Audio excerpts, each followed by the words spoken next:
This is The Move.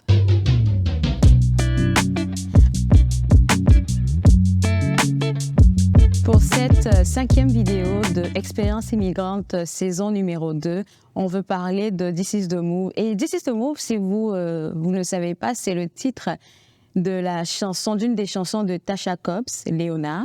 Et cette chanson-là, elle me touche particulièrement parce que ça, c'est personnel, je le partage avec vous. À chaque saison de ma vie, j'ai l'impression que Dieu ou l'univers m'envoie une musique particulière, une chanson particulière qui définit exactement la saison dans laquelle je me trouve. Et je pense qu'en septembre, This is The Move était la chanson qui n'arrêtait pas de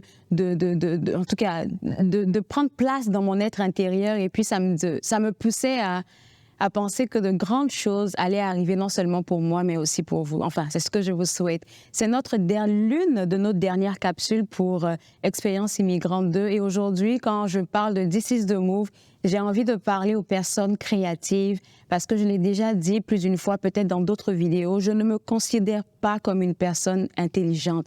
Par contre, je me considère comme une personne super créative et je n'ai pas de mal, je n'ai pas de misère, je n'ai pas peur de matérialiser ce que je vois dans mon esprit. Il suffit juste que Dieu ou l'univers me souffle quelque chose à l'oreille et que je commence à réfléchir à comment faire la chose. Je me rappelle un post que j'ai fait sur mes médias sociaux, donc sur ma page professionnelle, Claude Andrea Boni, l'animatrice amicale. Je vous invite à aller vous abonner sur Facebook. Et sur cette page-là, je disais comme ça il y a quelque temps que pour moi, en fait, pour une personne en fait qui est créative, lorsque tu reçois une idée, l'état de ton cœur, en fait, va définir exactement ce que tu vas faire de cette idée-là. Est-ce que lorsque tu reçois une idée, tu te dis tout de suite, là, qu'est-ce que je dois faire, en fait, pour pouvoir matérialiser cette idée? Ou du coup, dès que tu reçois l'idée, tu te braques. Tu te dis, non, c'est pas pour moi. Oh non, je n'ai pas les ressources nécessaires. Oh non, je n'ai pas le monde nécessaire pour faire ça. Je n'ai pas la capacité nécessaire pour faire ça. Du coup, tu ne te permets pas, en fait, de réfléchir à comment matérialiser cette idée-là. Et quand tu es une personne créative, en fait, normalement, tu ne devrais pas avoir peur. Parce que avoir de la créativité, c'est avoir un peu de folie, c'est avoir un grain de folie. Et si tu n'as pas peur, en fait, tu ne seras pas gêné de faire sortir ces idées qui semblent folles, peut-être pour toi ou même pour les personnes de ton entourage. Tu n'auras pas de misère à faire sortir ces idées-là de toi. Et ces idées, en fait, que tu trouves folles, peut-être toi ou peut-être même les gens de ton entourage, tu vas te rendre compte que ces idées-là, elles portent une semence en elles. Et la semence, c'est laquelle? La semence, en fait, c'est ce qui va permettre à ce que la vie d'une personne change. Ça va permettre à ce que, je ne sais pas, que un organisme te regarde et puis te dise, OK, toi, on a envie de travailler avec toi. Ou bien une personne bien placée qui a plus de moyens que toi vienne cogner à ta porte pour te dire, écoute, j'ai envie de travailler avec toi. Ça, c'est la créativité qu'il fait. Non seulement la créativité, mais aussi l'audace. Parce que tu ne peux pas être une personne créative et ne pas être audacieux ou audacieuse. Ça fait pas de sens. Parce que toute personne créative, comme je l'ai dit, elle porte en elle des idées qui semblent folles, mais ces idées-là sont mises en œuvre, en fait, on voit déjà la plus-value de ces idées-là. On voit déjà exactement où est-ce que la personne est en train de partir. Et souvent même, et je veux faire une pause ici parce que moi, ça m'arrive très souvent. Souvent, vous avez des idées, vous avez une idée ou des idées, vous allez les mettre en mouvement, mais vous ne connaissez pas la suite des choses. Vous ne savez pas exactement, OK, après que j'ai fait cette étape-là, c'est quoi la prochaine étape? Et je vous l'ai dit, je ne sais plus, dans la capsule numéro 2 ou numéro 3, vous n'avez pas besoin de savoir c'est quoi le plan de A à Z avant de commencer. Commencez tout simplement d'aller d'un point A à un point B. Le reste du plan va vous être dévoilé un peu plus tard. Vous n'avez pas besoin de tout savoir avant de commencer. Parce que je pense que c'est ça qui handicape beaucoup de personnes qui sont porteurs ou porteuses de projets. Vous avez envie de savoir exactement où est-ce que je m'en vais. Vous avez envie de savoir exactement qui est-ce que je vais rencontrer. Dieu ou l'univers ne fonctionne pas comme ça. Il ne fonctionne pas comme ça. Il te donne un peu de il te donne déjà la vision. Il peut te donner la vision de ce que tu es appelé à faire. Il peut te donner la vision de où est-ce qu'il t'emmène avec ce projet-là, mais il ne va jamais t'expliquer les étapes. Et ça, je pense que tout le monde le sait maintenant. Et lorsqu'il ne t'explique pas les étapes, ce qu'il attend de toi, c'est que tu fasses un mouvement. Et lorsque tu fais un mouvement, il se dit, OK, cette personne-là, c'est une personne à qui je peux faire confiance, je vais lui dévoiler le reste du plan. Imaginons que toi, on te dise demain que oui, tu es appelé à être ambassadeur ou bien tu es appelé à être président de la République, tu es appelé à diriger une grande banque, une grande boîte, tu vas te regarder à l'instant, là, présent, 2023, tu vas te dire que c'est pas possible. Parce que tu sais que tu n'as pas les capacités nécessaires pour ça. Tu sais que, selon toi, tu n'as pas l'intelligence nécessaire pour toi. Mais ce que tu dois retenir, c'est que lorsque tu te mets en mouvement, tu es modelé, tu es façonné en la personne qui est capable de maintenir le projet, l'idée que Dieu est en train de te donner, que Dieu est en train d'imprimer à ton cœur. Donc, la première des choses que j'aimerais qu'on puisse retenir de ce petit 10 minutes ou peut-être moi-même que je suis en train de parler là, c'est que vous ne devez pas, avoir peur lorsque vous recevez une idée en tête. Parce que cette idée, elle ne vient pas de vous. Vous êtes juste un transmetteur. Et lorsque tu es un transmetteur, il faut que tu sois disposé pour te mettre en mouvement. Donc, première des choses, ne pas avoir peur. Deuxième des choses, c'est de se dire que je ne suis pas obligé de connaître le plan de A à Z avant de me mettre en mouvement. Parce que si tu veux forcément connaître le plan de A à Z, mais finalement, tu ne vas rien accomplir. Et encore plus, je vais te faire mal. Là. Parce que puisque tu ne vas rien accomplir, Dieu va se dire, je pense que je ne peux pas faire de partenariat avec cette personne-là. Donc, je vais prendre l'idée que je lui ai donnée et je vais la donner à une autre personne. Et c'est comme ça que vous retrouvez en disant, OK, oh, voilà une personne qui a fait un projet que j'avais en tête. Pourtant, la personne, tu ne la connais pas, hein, mais tu vois que la personne est en train de faire un projet que tu avais en tête. Et j'ai entendu une fois dans une vidéo quelque chose ça m'a fait un peu chic. La personne disait comme ça que lorsque il y a une idée qui vous a imprimé dans le cœur, sachez qu'il y a 5 autres personnes, il y a 10 autres personnes dans le monde entier qui ont reçu la même idée que vous. Et c'est le fait de vous mettre en mouvement qui va faire la différence. Deuxième point de cette vidéo que j'avais envie de discuter avec vous, et je pense que c'est une phase que beaucoup de personnes créatives traversent, c'est le manque d'inspiration.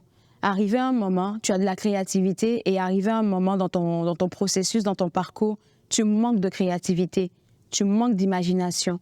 Tu manques d'inspiration. À ce moment-là, qu'est-ce que vous faites? Réfléchissez un peu à ce que vous faites. Dans ces périodes-là, ces périodes de doute, ces périodes d'anxiété, ces périodes où tu te poses la question de savoir est-ce que je suis toujours capable de faire ça? Est-ce que j'aurai toujours la créativité pour continuer ce que j'ai commencé? Est-ce que la créativité que j'avais auparavant, en fait, je vais la retrouver lorsque cette période de transition va passer? Et le plus drôle dans tout ça, c'est que souvent, on réalise même pas qu'on est dans une période de transition. On est juste anxieux parce que tu te dis, oh, je n'ai plus de créativité. Oh, je ne sais pas qu'est-ce que je dois faire. Et si vous vous rappelez ce que je viens de dire tout à l'heure, c'est que vous devez toujours passer d'un point A à un point B et d'un point B à un point C. Et en passant du point B au point C, cette phase-là, la transition-là, c'est votre moment de pause, c'est votre moment de restauration, c'est votre moment de restructuration. Parce qu'en ce moment-là, vous allez recevoir de nouvelles idées. C'est sûr que la période de transition, et je le dis parce que je l'ai expérimenté tellement de fois, ça fait peur. Ça fait peur. Parce que tu te dis, est-ce que je serais capable de créer quelque chose d'exceptionnel encore une fois? C'est ça la question que tu te poses et que je me suis posée aussi. Est-ce que je suis capable de créer quelque chose d'exceptionnel maintenant que je n'ai plus de créativité? Et ce que j'ai remarqué en observant notre société actuelle, surtout pour les gens qui sont sur les médias sociaux, lorsqu'il y a une période où est-ce que vous manquez d'inspiration, lorsqu'il y a une période où vous manquez d'imagination, vous vous détournez de votre objectif. Vous commencez à faire ce qui plaît aux gens. Vous commencez à faire ce qui plaît à l'algorithme et vous sortez de vos sentiers. Vous sortez de vos sentiers. Et je pense vraiment que c'est quelque chose qu'il faudrait éviter de faire. Éviter au maximum de faire ça. Parce que c'est un cercle vicieux. Lorsque vous sortez de vos sentiers et que vous n'êtes pas réaligné rapidement, vous allez faire des choses que vous n'êtes pas appelé à faire. Vous allez dire des choses que vous n'êtes pas appelé à dire. Donc, lorsque vous passez par une période de transition, évitez au maximum de vous compromettre. Qu'est-ce que j'appelle se compromettre? C'est essayer de faire ce que l'algorithme demande. C'est essayer de faire ces challenges-là, TikTok, ces challenges-là, Facebook, ces challenges, je ne sais quoi d'autre. Est-ce que c'est ça votre appel? Est-ce que c'est ça votre objectif? Est-ce que depuis la base, c'est pour ça que vous avez commencé ce que vous avez commencé? Je ne dis pas qu'il ne faut pas suivre les algorithmes. Comme par exemple, je sais que sur les médias sociaux, souvent, il y a une musique qui est en trend, là, une trend que tu vas utiliser pour faire avancer ta vidéo. Ça, je suis bien correcte avec ça. mais se pervertir dans le sens où est-ce qu'on veut garder ses abonnés, on veut garder les personnes qui nous suivent parce qu'on n'a plus de créativité en ce moment, donc je vais aller faire des choses que je n'ai pas l'habitude de faire. Je prie Dieu pour moi-même personnellement que ça ne m'arrive pas parce que je n'aime pas suivre la foule, je n'aime pas faire ce que les autres font. Je ne suis pas obligée de faire ce que les autres font. Je ne suis pas obligée de le faire. Et lorsque vous êtes une personne créative, encore une fois, vous êtes un instrument que Dieu ou l'univers est en train d'utiliser, peu importe votre domaine, peu importe le domaine. Et donc, quand vous n'avez pas de créativité, ces périodes que j'appelle des périodes de transition, apprenez à être un peu plus calme et à continuer ce que vous faisiez habituellement. Comme moi, par exemple, je disais que moi, je l'ai déjà vécu. Je vais prendre un exemple que peut-être vous ne savez pas, là, parce qu'on est sur une nouvelle chaîne YouTube. J'ai lancé, il y a 3 ans maintenant, une page Facebook et une page Instagram aussi, une chaîne YouTube qui s'appelle Erotica by ABC. Et l'objectif avec ça, c'était de permettre aux femmes d'embrasser, en gros, leur féminité, mais aussi de pouvoir dealer de manière positive avec l'érotisme. Et en fait, plus j'avançais avec ce projet-là, je faisais des choses extraordinaires, hein, il faut que je me permette de le dire. En tout cas, il y a quelqu'un de mon équipe qui m'a dit tantôt que j'étais narcissique. J'étais comme non, je suis pas narcissique, moi. Je suis pas narcissique. Je suis pas narcissique. J'aime juste ce que je fais. Bref, c'était une petite parenthèse. Et donc, je disais comme ça que, au fur et à mesure que j'avançais avec le projet, je faisais de grosses affaires. Des grosses affaires, c'est quoi? C'est faire des lives avec des personnes qui ont de l'influence, par exemple. Je pense entre autres à la mentor Lady Sonia. Je pense aussi au coach Yoman. Je pense aussi à la coach Régine Kouakou, qui sont des personnes qui sont du domaine du coaching, du mentorat et tout, qui m'ont accompagnée pour certaines affaires. Mais avant de faire ce genre d'initiative-là, il y a eu des périodes où j'ai eu des transitions où est-ce que je n'avais pas de créativité. Et donc, à ces moments-là, qu'est-ce que je faisais? J'étais dans ma routine. Et c'est quoi la routine? C'est par exemple toi qui as l'habitude de faire des posts pour encourager des gens. Et en même temps, sur ta page comme moi, tu fais des lives. Tu fais des lives avec des personnalités et tout ça. Mais pendant ces périodes où tu n'as rien à faire, là, tu continues de faire tes posts. Et c'est dans la routine que Dieu se laisse trouver. C'est dans ta routine que tu vas trouver Dieu. Parce que ta routine, c'est quoi? C'est toujours d'aller à ton bureau, toujours de t'asseoir devant ton ordinateur pour pouvoir parler, pour pouvoir réfléchir et tout ça. C'est en réfléchissant un jour que tu vas trouver, l'idée parfaite là pour passer d'un point A à un point B, d'un point B à un point C. Donc, il faudrait éviter au maximum là d'avoir peur de ces périodes de transition. Moi, ça me faisait peur. Je ne vais pas venir vous mentir ici. Moi, ça me faisait peur. Quand je n'ai pas de créativité, je me dis, oh mon Dieu, c'est quoi la prochaine étape? C'est quoi l'idée exceptionnelle que je pourrais encore créer? Parce que j'ai l'impression que j'ai épuisé mon stock. La créativité ne vient pas de toi. La créativité vient de Dieu. Et vu qu'elle vient de Dieu, tu dois toujours continuer à faire ce que tu as l'habitude de faire jusqu'à ce que tu aies de nouvelles instructions. Parce que les nouvelles instructions, elles vont venir tout le temps.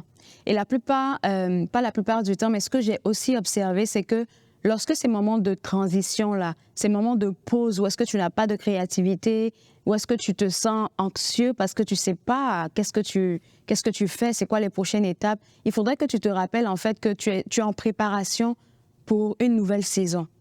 Tu es en préparation pour un nouveau level de ta créativité. Donc, il ne faudrait pas que tu aies peur, il faudrait juste que tu te calmes, un peu comme moi, j'essaie de le faire à chaque fois, et puis que tu te dises, ça va finir par aller, ça va revenir la créativité. Et dans cette nouvelle saison-là, tu vas connecter avec des personnes, en fait, qui vont étirer ta créativité. C'est ça que j'appelle comme étendre sa créativité et la faire passer à un nouveau niveau. Tu vas étendre ta créativité. Pourquoi? Parce que tu auras connecté avec les bonnes personnes. Parce que tu auras connecté avec les bonnes personnes. Tu es une personne créative et tu vas le demeurer jusqu'à la fin de tes jours. Pourquoi? Parce que la créativité, c'est un cadeau que Dieu t'a fait. Et tant que tu continues de la cultiver, en fait, là, elle ne va jamais cesser de croître. Alors, n'oublie pas que tu ne dois pas avoir peur de ces périodes de transition. Tu dois te faire confiance. Tu dois te dire que si j'ai un manque de créativité, j'ai un manque d'imagination en ce moment, c'est parce que je suis en train de faire une transition d'un point A à un point B. Et lorsque je vais retrouver ma créativité à ce point B, là, elle sera plus que parfaite, en fait. Elle sera plus grande que ce que j'aurais pensé ou imaginer. J'espère que ça vous a plu. N'oubliez pas encore une fois de me suivre sur les différents médias sociaux, sur cette chaîne YouTube. Là, n'oubliez pas de vous abonner, d'envoyer la vidéo aussi à un de vos amis qui est en train de passer par cette phase de transition et puis qui se demande « Hey, qu'est-ce qui se passe en fait ?» Écoute, c'est que tu es en période de transition. Je vous fais de gros bisous et puis on se parle une prochaine fois. Bye bye.